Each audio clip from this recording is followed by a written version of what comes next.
Our gospel passage today centers on another controversy between Jesus and the Pharisees. This time they ask him, what is the greatest commandment? And we know he answers that it is love. But before we look more deeply at his response, we should take note that in English, we have only one word for love, and it's love. And we use it for everything. We say, I love your dress, I love my job, I love my dog, and even I love you. In this last usage, we may clarify its meaning with the adjectives such as carnal love or platonic love, but basically we are limited to a single four-letter word to try to express the varieties and gradations of our affection and passion that we have for someone or something. The ancient Greeks, while having thousands of words less in their vocabulary than there are in the English language, were much more nuanced in their expression of the word love, and used not one but three words to express themselves. The first word was eros, which means physical or carnal love, and it comes down to us in our word erotic. The second was philia, which means brotherly love, or the bond which is the foundation of friendship. The word is the root of the city named Philadelphia, which we translate as the city of brotherly love. The final word, which has no English equivalent, is agape. This word connotes a total, unconditional giving of self to the beloved, a love which always seeks the good of the beloved. It is this kind of love that Jesus is referring to in his answer to the lawyer's question, Teacher, which commandment in the law is the greatest? There were, after all, 613 laws to choose from in the Torah. 248 were positive, thou shalt, and 365 were negative, thou shalt not. In response to the question, Jesus combines two laws from the Torah. The command to love God with one's whole heart, soul, and strength is found in the 6th chapter of the book of Deuteronomy, the Shema, and it is recited twice a day by faithful Jews. The whole self is involved. The heart, considered the seat of emotions, the soul, the center of vitality and consciousness, and strength or power. The command to love the neighbor is from the Holiness Code of Leviticus 19, which asserts that the way love of God is made manifest is in the love we have for one another.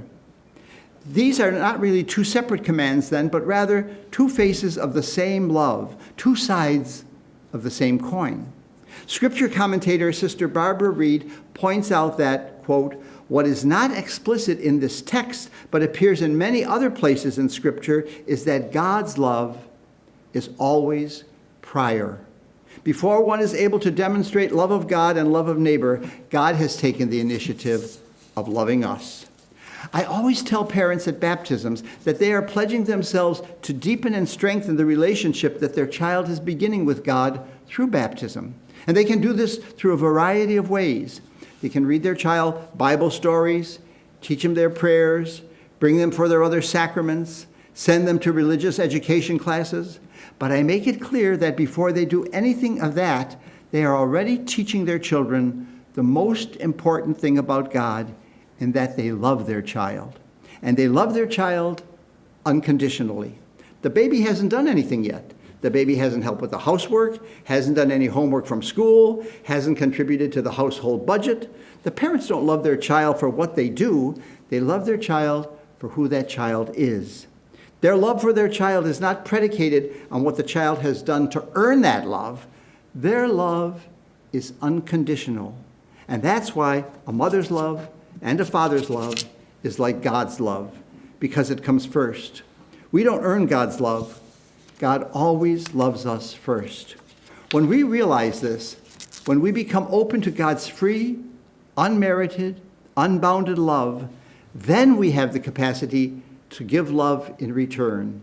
And that love has two objects which are actually inseparable: God and neighbor. As long as we keep love hypothetical, as long as we keep it an abstraction, love is the greatest thing in the world, and who wouldn't subscribe to it? But when we have to make it real, when we have to put it into practice, when we have to live it, well, that's another story, isn't it? Having been a minister at around 1,000 weddings over the past 51 years, I have probably heard what might be the most popular passage in the entire Christian scriptures read several hundred times. It's taken from the 13th chapter of St. Paul's first letter to the Corinthians, and it has often been called the hymn to love. You know it so well. Love is patient, love is kind, it is not jealous, it is not pompous, it is not inflated, it is not rude, etc., etc., etc. The couples who choose this passage for their wedding ceremony are usually surprised when I point out to them that St. Paul was not a romantic, and that he was writing this passage to the Corinthians because they were such a miserable bunch of people who just could not get along with each other. The nascent Christian community in Corinth had broken down into factions around several different leaders. Each group claimed primacy and authority over all the others. What Paul is telling them is that love is, in fact, hard work. It means patience, kindness, not seeking one's own interest. And now I want to tell you one thing. I read somewhere that if I take something for my homily from somebody that somebody else has written, that's plagiarism. But if I take it from a lot of different people, that's research.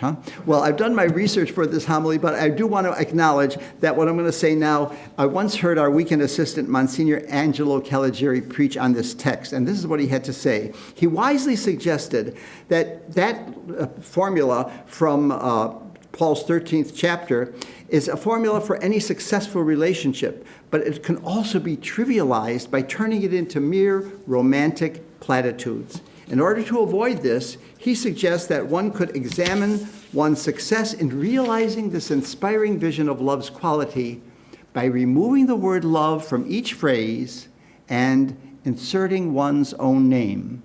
Suddenly, these poetic, romantic, idealized sentiments become challenging and even arduous work. So let's take his advice and make the conclusion of this homily interactive.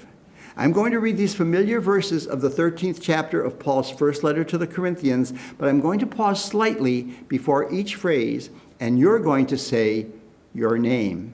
You can say it out loud or you can say it to yourself, but please join in. Ready? Okay. You begin. Say your name. Child. Is patient. Child. Is kind. Child. Is not jealous. Child. Is not pompous. Child. Is not inflated. Child. Is not rude.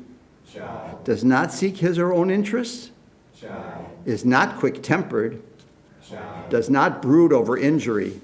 Child. Does not rejoice over wrongdoing, but rejoices with the truth. Child. Bears all things, hopes all things, endures all things, Child. never fails. It's quite an examination of conscience, isn't it? Again, as long as we keep it abstract, it's simple.